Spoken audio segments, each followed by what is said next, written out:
My Lecture, My Husband, episode 16 by Gitlisius. Hari ini adalah hari gue sidang proposal, dan Pak Arya yang akan mendampingi gue selama gue diuji. Hari ini gue memilih untuk memakai cincin pernikahan gue. Entah kenapa bawaannya lebih tenang aja. Kamu udah nyiapin semuanya kan? Tanya Pak Arya yang gue jawab dengan anggukan. Kok nggak dimakan? Tanya Pak Arya karena melihat gue yang hanya mengaduk-aduk sereal di dalam mangkuk gue. Nggak tenang bawaannya mas, kenyang aja gitu, jawab gue. Seenggaknya diisi biar nanti kamu konsentrasi. Saya nggak bisa terlalu bantu kamu di dalam ruang sidang, kata Pak Arya yang membuat gue menyuapkan sereal ke mulut gue dengan terpaksa. Setelah sidang, jangan langsung pulang ya, kata Pak Arya yang membuat gue mengerutkan alis heran. Kenapa? Saya tunggu kamu pas jam makan malam nanti di sini, kata Pak Arya. Mau ngasih surprise ya? Tebak gue dengan senang. Semua tergantung gimana kamu di ruang sidang nanti, kata Pak Arya dengan datar yang membuat gue mencepitkan bibir gue kesal. Asal Bapak senang aja deh. Jangan lupa berdoa sebelum masuk ruang sidang ya. Bapak jangan ngeliatin saya pakai tatapan mata Bapak yang serem itu. Nanti saya nggak bisa mikir. Saya nggak akan natap kamu kayak gitu kalau kamu presentasinya jelas dan bagus, jawab Pak Arya. Bagaimanapun juga dia tetap dosen killer memang. Saya duluan ya mas, pamit gue. Tapi tangan gue lebih dulu ditahan sama Pak Arya. Saya anter, tapi habiskan dulu sarapan kamu, kata Pak Arya. Tapi saya kenyang. Pak Arya memasukkan sendok miliknya yang setengah penuh dengan sereal ke mulut gue yang sedang mangap. Mas kok curang sih? Porsi saya jadi nambah kan, kata gue kesal. Kamu tinggal kasih saya 1 sendok sereal dan itu akan impas, kata Pak Arya yang membuat gue mendelih kesal. Gue pun mengambil 1 sendok sereal penuh-penuh dan menyuapkannya ke mulut Pak Arya yang membuat dia melotot ke arah gue karena terlalu banyak. 1 sendok kan mas? Tanya gue sambil menyunggingkan senyuman licik. Mau balas-balasan gini terus? Kamu bisa telat sidang yang ada, kata Pak Arya yang membuat senyuman gue memudar. Ayo berangkat, ajak Pak Arya setelah kami selesai sarapan. Gue baru aja mau membuka pintu apartemen gue sebelum Pak Arya menahannya. Kenapa lagi sih mas? Keluar dari pintu itu saya dosen kamu, kata Pak Arya tiba-tiba. Iya, gue tahu dia emang dosen. Terus kenapa? Umpat gue dalam hati. Terus? Tanya gue bingung. Pak Arya menarik gue ke pelukannya sebelum berkata, berjuang yang terbaik untuk diri kamu sendiri. Gue cuman bisa tersenyum. Dia cuman mau ngasih ucapan semangat aja kok kayaknya susah. Gue pun membalas pelukannya dan berkata, makasih ya mas, tapi saya minta maaf karena nggak masukin nama mas sebagai suami di ucapan terima kasih di kata pengantar. Nanti orang bingung nama suaminya sama kayak nama dosen pembimbing kedua saya. Gak masalah, Pak Arya lalu mengecup kening gue. Sah, gue selesai sidang dengan perasaan yang luar biasa bahagia dan juga lega. Meskipun sempat mendapatkan beberapa pertanyaan, gue lancar menjawabnya. Semua berkat suami gue yang ngajarin gue di malam sebelumnya. Dan di saat gue bersalaman dengan dosen penguji, gue bisa melihat sekilas senyuman Pak Arya yang ditunjukkan untuk gue. Jenara yang sidang hari ini bersama gue pun memakai girang saat melihat senyuman Pak Arya. Lihat nggak lo barusan? Pak Arya pasti bangga banget sama gue, bisik Jenara dengan percaya diri yang membuat gue mendengus geli. Gue dan Jenara pun menghampiri Pak Arya yang kebetulan lebih banyak berdedikasi dibandingkan Profesor Esok untuk progres skripsi kami. Terima kasih atas bimbingannya Pak, ucap gue dan Jenara dengan kompak yang dijawab anggukan oleh Pak Arya.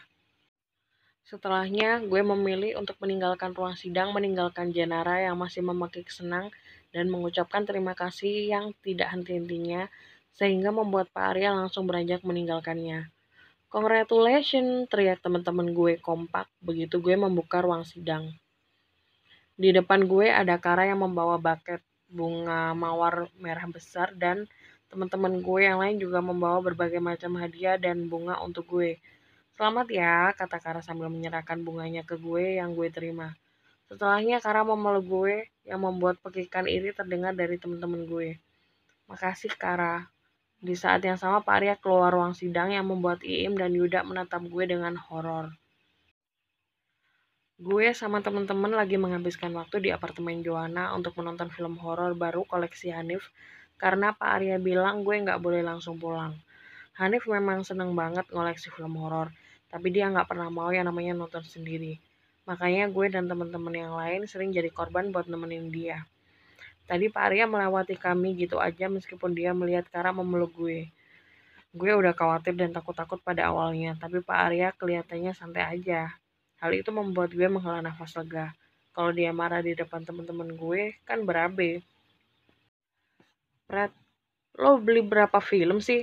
Kagak habis-habis, kata Kelvin kesel karena kami udah cukup banyak maraton film dari siang dan sekarang entah sudah jam berapa.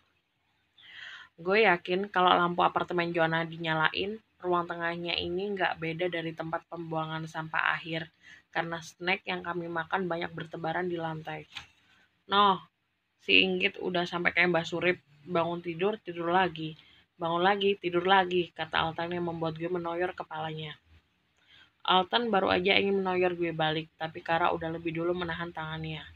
Brengsek lo, heran, kenapa sih lo bisa dapat malaikat kayak Kara? Dapatnya beli aturan, umpat Altan kesal. Iblis macam Pak Arya ya, kata Rara yang langsung disambut tosan oleh Hanif. Mulut lo ya, Altan, mentang-mentang abis nonton film horor yang keluar semua jenis makhluk begituan, kata gue nggak terima. Lagian lo tidur mulu dari tadi, timpal Altan. Gue belajar buat sidang sampai tengah malam, nggak usah banyak cincau lo.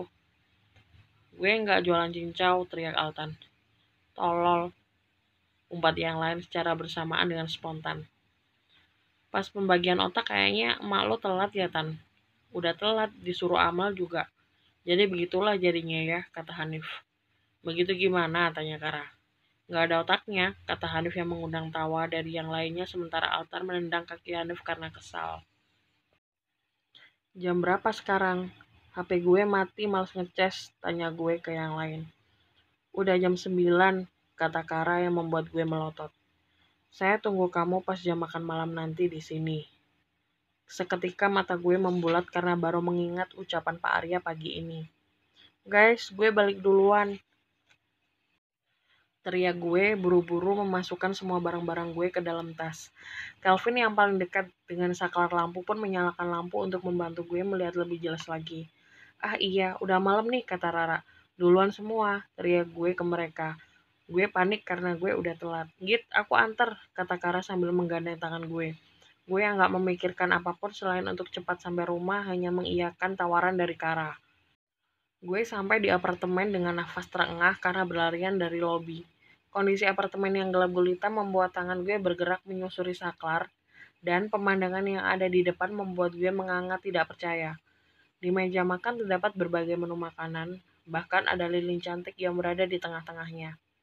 Gue juga bisa lihat lilin aromaterapi yang berwarna-warni berada di dalam gelas banyak terdapat di sudut ruangan.